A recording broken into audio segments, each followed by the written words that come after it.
And hello guys, I'm back. I'm now showing you the third installment in my Vampire Counts army. It is going to be a 4 skeletons that are mainly painted in yellows and blues. Okay, of course there has been a bit of converting on them as well. First of all, let's go quickly over the color scheme. I will just move him a little back so that I can show you all of the colors. The technique for painting these miniatures, however, wasn't a normal one. What I did here is that I primed them actually all in white. Then I did a heavy black wash with a standard like Badab black, actually the old Badab black, and then a dry brush of white over the black, so that I get the surface. You can see here on the bones that it is actually nicely, well, I don't want to say layered, but you see what I want to say. It looks as if it has been painted already. So yes, this is the tabletop, the most standard tabletop quality that I would consider from my skills of painting. Okay, the yellows have been done with old sunburst yellow, watered down, of course, so that the black wash and the white dry brush can protrude from the beneath and give the paint a bit of texture. The blues, I do not have the blue that I used, so today if I'm ever to paint them again, I would probably use the Calidor Sky blue, which is a nice, not that bright nor dark color, and I would have to play with it a bit so that I can see if it can be watered down, and if, how much.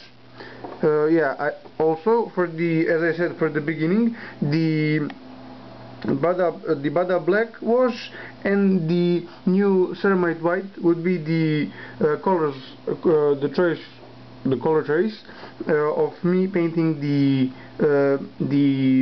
preparation for the all other paints.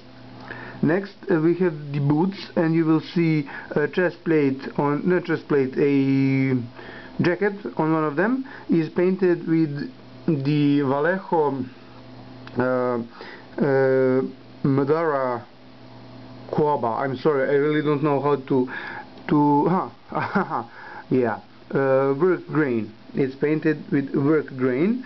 This is a very interesting color because although it is labeled as transparent, it really covers intensely, but the effect is really nice, as you can see in the boots. This is done by just one layer of the color, and all of these layers have been basically painted as glazes. If you do not own the Vallejo color, you can probably use dark flesh, just water it down, or today's equivalent of dark flesh, just water it down a bit. Okay, you can see a bit the grapple for the sword is a dark brown. This is a standard scorch brown. The end of the tilt is black, simple black, and the inner part of the glove is like a bright brownish color, something between yellow and brown. And today I would actually use probably the Bourbonic brown for it, because I have that one, or again the equivalent of the color. Okay, the armor has been done in the same color scheme as the first skeleton unit that I showed you.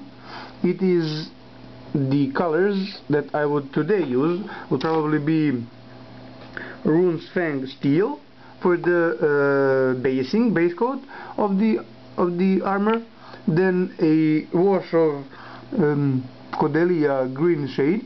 I do not think that the result would be the same, because the Taka green wash is has a little more greenish in it, but I would really like to try this one to see the end result. And of course a dry brush of shining gold.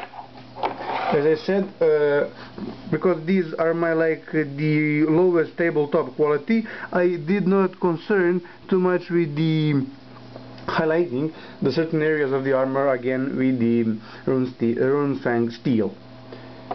Okay, that one, and there is going to be some wooden parts on the model that are just painted with a few coats of Griffon Sepia. Again, as I say, this is a technique where everything is painted in glazes, more or less. Okay, now I will simply show you the models. Here I have basically stuck the torso of the skeleton into the trousers of the Imperia militia.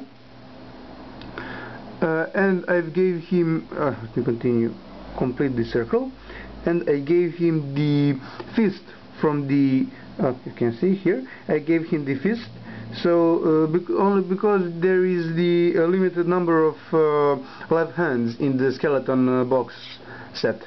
Okay, next one, let's do this one. Okay, now you can see here it is basically all of the colors are painted in yellows. I like this model, sorry, just need to change my hands. I like this model because this is actually the zombie chest piece with a little cloak behind here, cloak. Why I like this one is because the belt on the skeleton legs actually tie in very well with the chest piece, because it looks as if it is tucked in the belt and then just flows down like so. The arm is a simple arm from the Empire Militia box set. I actually do not know what's this arm for, and well, I do not particularly like the look on this one, but then again it is a simple skeleton unit, so it doesn't really need to be that all beautiful. Okay, a quick turn around as I started calling these like showcases. Okay, there we have it. And again, the bones actually have not been touched after the this arm is not okay. We'll get to it in a second. What I was trying to say is that bones are simply the beginning stage, the white black wash and white dry brush over the entire model. Okay, the bottom part of this model is the actual what are they called, the those crazy guys from the Imperial Army. Oh, I can't remember the name. Like fanatics or something like that. Can't remember the name. Sorry, guys. In here, I have actually cut off the legs. Here you can see it of the model, because they have bare feet, and just took a random two feet, like boots from another model, cut them up, made a little hole in the leg piece, and just glued the feet, the boots in there. The boots have been painted, as I said previously, with just a Griffon Sepia glaze. Like I actually think this is only one layer of the Griffon Sepia, because the second layer really brings out the browns. Okay, the rest of the model is pretty simple. Yeah, on this arm it is, I don't know how well you can see it, I will see once I upload the video. The skeleton hand has been cut in the elbow joint and basically reversed, so that basically I can make left hand from the right hand. And for the actual fists, I just here, yeah, this is a good picture. I just kept the hand from the. I took one of the gloved hands from the Imperial Militia box set and glued the skeleton shield on it. The rest of the model is pretty simple. There has been a little bit of green stuffing, this basically to join the bottom part and the upper part in here. You can see that I actually connected the skeleton like rags with the cloak down it. Okay. Again 10 minutes for won't swear. I will not swear. 10 minutes. Why can't I cut them shorter? Probably because they wanna tell you everything I've done to them. And the last guy. Oh, this is getting changed. Okay, last guy.